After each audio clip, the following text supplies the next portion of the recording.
started running, and then got here as fast as I could. At first you think, oh, I don't know what to do.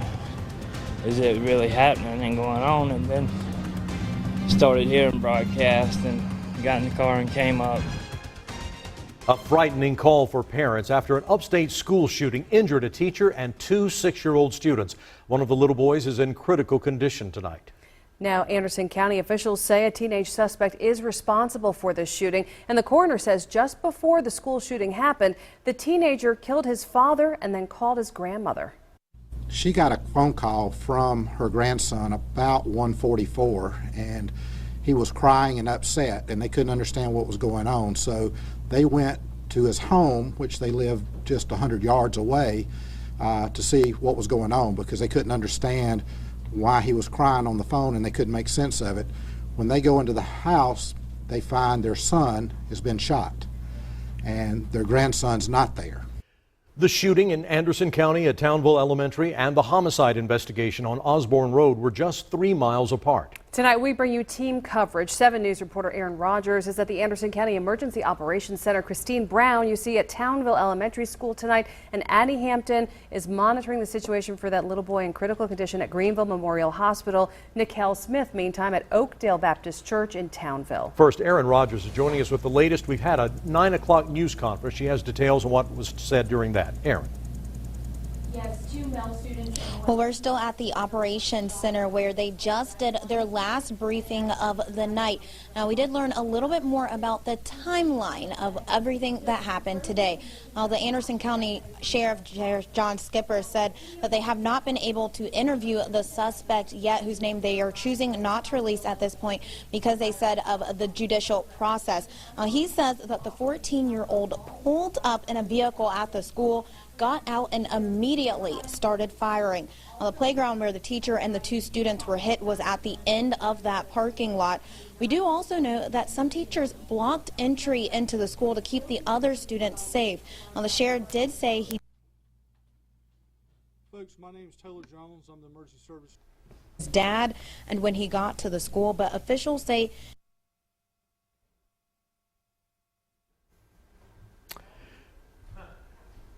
Now here, we apologize for the technical problems there, but basically here is what Aaron Rogers is telling us. He said they hadn't been able to interview the suspect yet, whose name they're not releasing because he does have lawyers. They say the 14-year-old pulled up in a vehicle at the school, got out, immediately began firing. The playground where the teacher and 2 students were hit was at the end of the parking lot. Now, the sheriff did say he didn't think there was a long period of time between when the suspect is accused of shooting his father and when he got to the school, but officials say it could have been a lot worse had it not been for a volunteer firefighter who stepped in, and they're calling him a hero.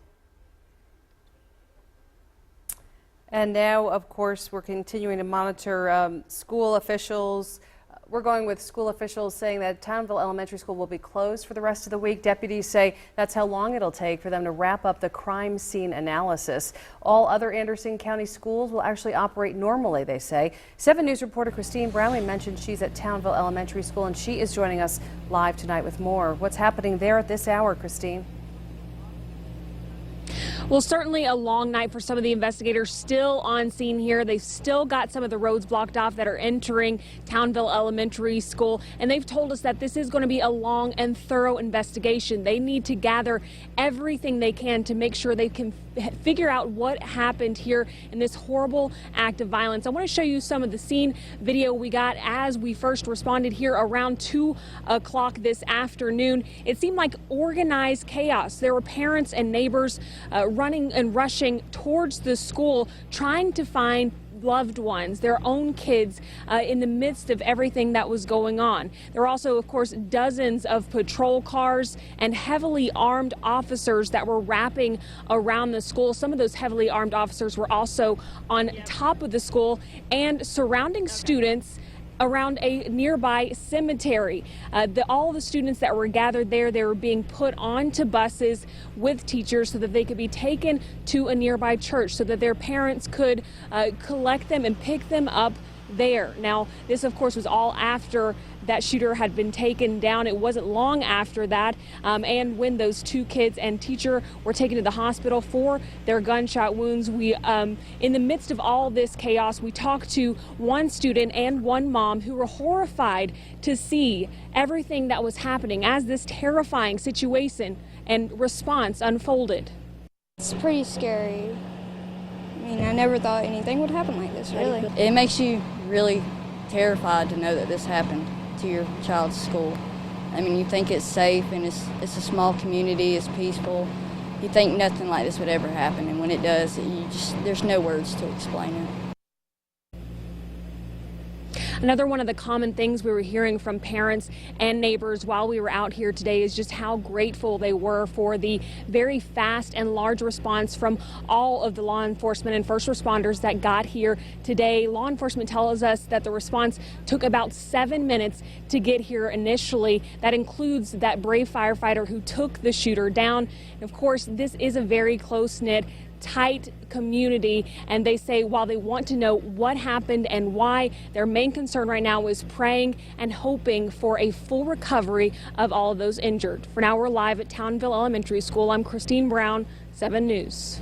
And Christine, you mentioned the injured. The hashtag Pray for Jacob is going viral tonight, sending prayers and well wishes to this little 6-year-old named Jacob Hall, who is still in critical condition in ICU right now. He suffered a leg wound and was life-flighted to Greenville Memorial Hospital right away. And that is where we find our Addie Hampton. She's been at the hospital all day awaiting more on the child's condition. And I know, Addie, you've had some family ties to this story today as well. So tell us first how Jacob's doing and then that story. Absolutely. Well, I do have family ties tonight. Her name is Lily. She's a relative of mine. She's 9 years old and she's okay. Her family got to pick her up at that church. They got to hug her. They got to tuck her into her own bed last night, or tonight I should say. But when I talked to her mother, she was very tearful because she knew that that wasn't the case for the family of Jacob Hall. They are here tonight at Greenville Memorial Hospital. They are awaiting continued news about their 6-year-old son who was injured today. We did get word that he is here in critical condition at the ICU. We want to show you a picture of Jacob. Amy, this was provided to you by family members tonight. Just a sweet smile that he has. And this is a picture and a hashtag that's being spread around. Thousands of people that are praying for Jacob tonight. Now, we do know that his parents released a statement through the hospital a little bit earlier today. We want to read it to you. It said, "We appreciate the community's support, especially the Townville Rescue Squad who treated Jacob on site and brought him to the hospital. We appreciate everyone's thoughts and prayers and ask for privacy during this difficult time." Now, earlier in tonight's press conference at 9 o'clock, we also learned school nurses as well as that rescue squad were credited in saving Jacob's life. When I got there, the school nurses and other school staff were working on that student. Firefighters from Townville Fire Department working on that student. We had a couple from Oconee County that were close that responded as well. It was very critical. Training, proper equipment is absolutely critical. And without their intervention, early intervention and continued intervention, the outcome would have been very different. Now, I can't tell you the hundreds of people that have contacted me throughout the afternoon and into the evening telling me that they are first praying for this boy, and as the name was released, as Jacob Hall's name was released and his picture, this was a Bible study night for many people. This was a community gathering night for many people. They say that they were praying for him in mass, and they wanted to make sure that those prayers reach the family tonight. So that hashtag Pray for Jacob, that is going around, and when I talked to my family members tonight, they say that is something that they were doing before they tucked Lily into bed tonight as well. I'm reporting live in Greenville, Addie Hampton, 7 News. All right, Addie, thank you for that, and hats off to our first responders for the many amazing things they did today. Tonight, we're also learning more about the shooter, who he is, and what may have led up to the shooting today. Our Brianna Smith has exclusive details tonight from a close family friend.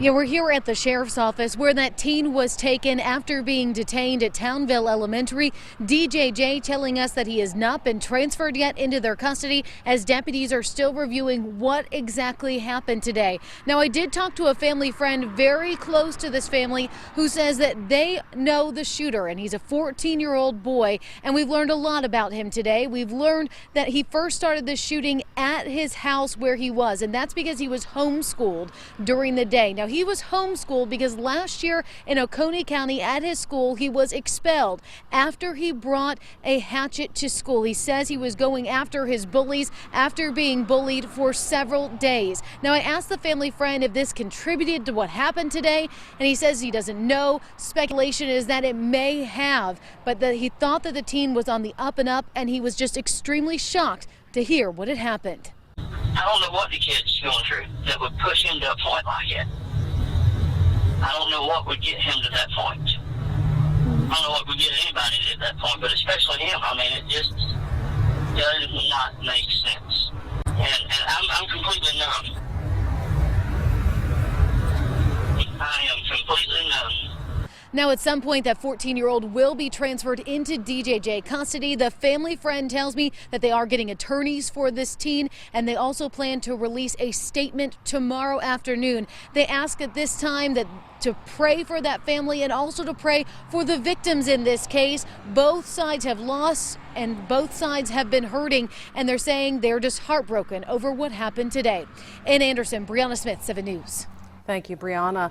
Today, parents were told to pick up their children at Oakdale Baptist Church following the shooting at Townville Elementary. That's also where the community gathered tonight for a vigil. A 7 News reporter, Nicole Smith, is live at the church now. She has more on what happened there tonight. Nicole. Well, Tom and Amy, it has certainly been a tough day for this small community, as everyone has heard throughout this newscast. And the residents are saying that they hope that the vigil that was held here tonight is one way to show support for everyone involved as they're all turning to prayer. It was fear for it being in a small community that you don't think it'll ever hit close to home. People filed into Oakdale Baptist Church tonight seeking peace after a day of tragedy. Just here to show our love and support and, for the community. The community near Osborne Road also shaken. That's where found Jeffrey Osborne shot to death. It flipped me out. I didn't know what to think. And also earlier here tonight, the church was already planning to have services, but then after everything unfolded throughout the day, obviously their agenda had to change here as well. For now, live in Anderson County, Nicole Smith, 7 News. Nicole, thank you. After a horrible event like this, a shooting, you might be wondering what you need to say to your children, how to get them through what's happened. And we asked a family therapist about what exactly parents should do here. Dr. Roger Rhodes tells us don't overtalk it, don't give too many details, and don't sensationalize what happened. He says children are most concerned with who is in control. Just keep it very simple. We're here, we're in control. Yes, this happened. It's a bad thing. The world has bad people, but in this household, we're good people. And this is how we do it. Dr. Rhodes says be calm, be concise as you speak with your children. He also says it's best to try to keep children on a schedule and stick to a routine. Governor Nikki Haley released a statement on the shooting tonight, and it says, as we work together with law enforcement to make sure they have the support that they need to investigate what happened in Townville, Michael and I ask that everyone across South Carolina join us in praying for the entire Townville Elementary School family and those touched by today's tragedy. And here is what we know about the shooting at Townville Elementary School at this hour. 3 people were shot. 1 was a teacher, 2 others were students. The teacher suffered a gunshot wound to the shoulder. She and another student who was shot in the foot were treated and released from Anderson Area Medical Center. That was earlier in the day. Another student named Jacob Hall had to be airlifted to Greenville Memorial Hospital, and the officials there are saying tonight he is in critical condition. Authorities say the shooter, who is a juvenile, is in custody, and when he arrived at the school, he got out of a vehicle and started shooting at students before a Townville volunteer firefighter took him down. Now there is a second crime scene tied to this shooting. It is on Osborne Road in Anderson County. That's where authorities found Jeffrey Osborne shot to death. He is the father of the suspect. Authorities say the suspect called his grandparents before the shooting, but they couldn't understand him because he was crying. And when they went to the home on Osborne Road, of course, they discovered the scene there. Authorities say an autopsy will be performed on Jeffrey Osborne tomorrow. Classes at Townville Elementary School have been canceled. They were doing that for the rest of this week. But all other Anderson County schools are operating on a normal schedule. We'll have more on the shooting for you in just a few minutes.